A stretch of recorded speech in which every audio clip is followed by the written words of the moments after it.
Traditionally, jute webbing has been the reinforcement of choice for the top of your curtains where you're putting your grommets in, or your curtain hooks, or whatever ties you're using. These days, more and more companies are switching to a nylon type of synthetic webbing. It's just a little bit longer lasting, and it's black as opposed to this natural colored jute. The grommet machine that we have, the Astrip grommet machine, does struggle sometimes punching through and grommeting in this webbing. For some reason, it tends to jam up more than it does in the natural webbing. But the curtain that we're looking at needing to add some grommets in is got natural webbing in it. So I'm just going to demonstrate what we've got here. Just assume this is the top, and then the curtain goes down this way. There's a big tear in the curtain, and it's something like that. And the master carrier has two chains coming down, and they're supposed to be connecting right about here and right about there, about 6 inches apart. But because they didn't have this extra grommet here, and because there's this tear out, they've got both chains coming to the same point. And what that's doing is, as this is pulling, it's causing that carrier to tilt and kick and get jammed up in the track. So what we're going to want to do is add some grommets. Probably can't repair this missing piece easily, so it's just going to be better to add a grommet down here and add a link or two of chain, and then put another grommet over here. For my number 4 grommets, I usually like to get it pretty much down the center of this red or green line, whatever color it is, this sort of stitching position. If you get it too close to the top, that's going to rip out. If you get it too far in as you tie your curtain on, it's going to scrunch that up, and it's going to make your curtain look less attractive. So our goal is to put it right there.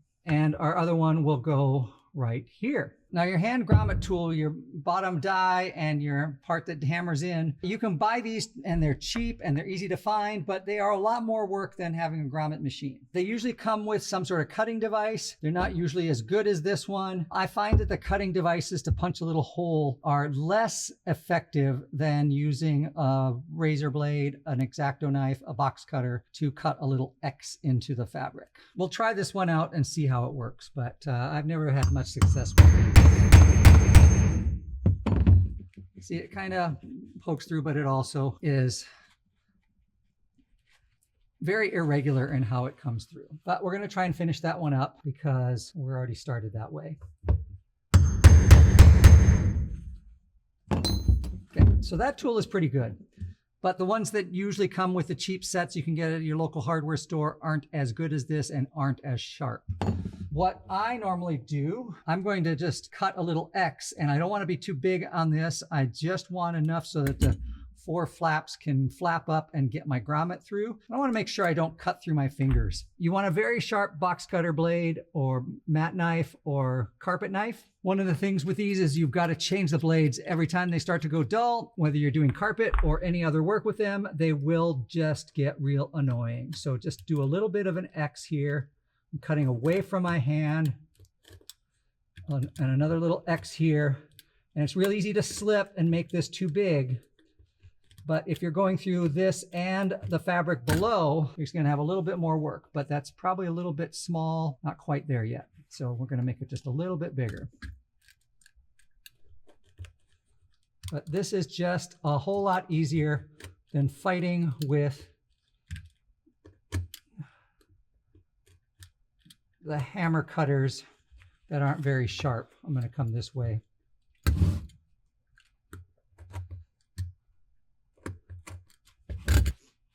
And now my guy fits in there, and that's a pretty good starting point. So we'll just take that, put it on our bottom die, put our ring down, make sure the belly is outside, not inside. We want the bellies to be outside. And then we take our die, and it's just real simple.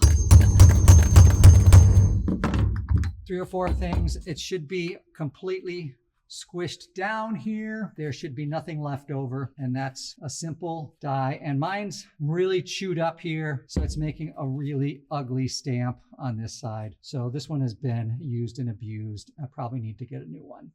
But we don't use it because we usually use the grommet machine. All right, and then if we've used the one that stamps, you know, that's exactly the right size hole there. Like that.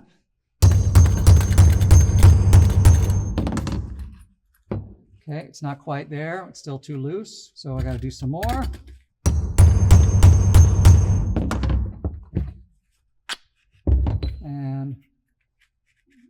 that's better.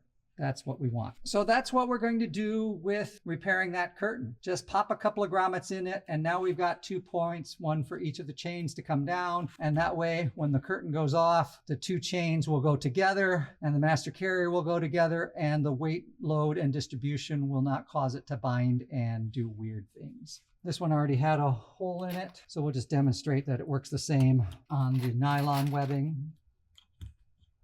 And if I had an extra layer of curtain there and some seams and folds, it would be even better.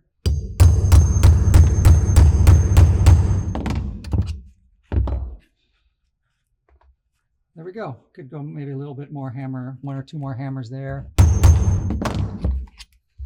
And like I said, that die is making it really ugly on this side because it's just been chewed up. I need a new die. So that's hand grommeting. Pretty straightforward. If you happen to have a grommet machine, it makes it so much faster, but they're not as portable and they're not as inexpensive to come by. So the nice thing about this grommet machine is I can punch a hole with the first pass,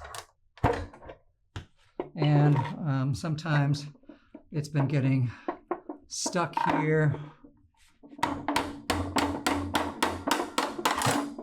And I don't know why it's been getting more and more stuck, but then my hole comes out just like the other punch, but it's a whole lot easier. I put my grommet there, slip my fabric on top, put my top ring on, and then making sure my fingers are out of the way.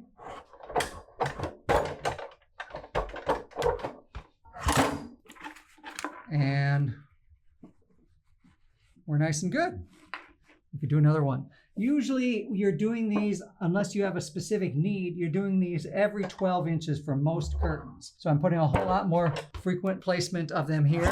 This is not the regular placement, but you do want on your curtains on the inside where your 2 curtains meet. You are attaching to a master carrier, and those master carriers have 2 chains, and you need 2 grommets about 6 inches apart for that initial master carrier.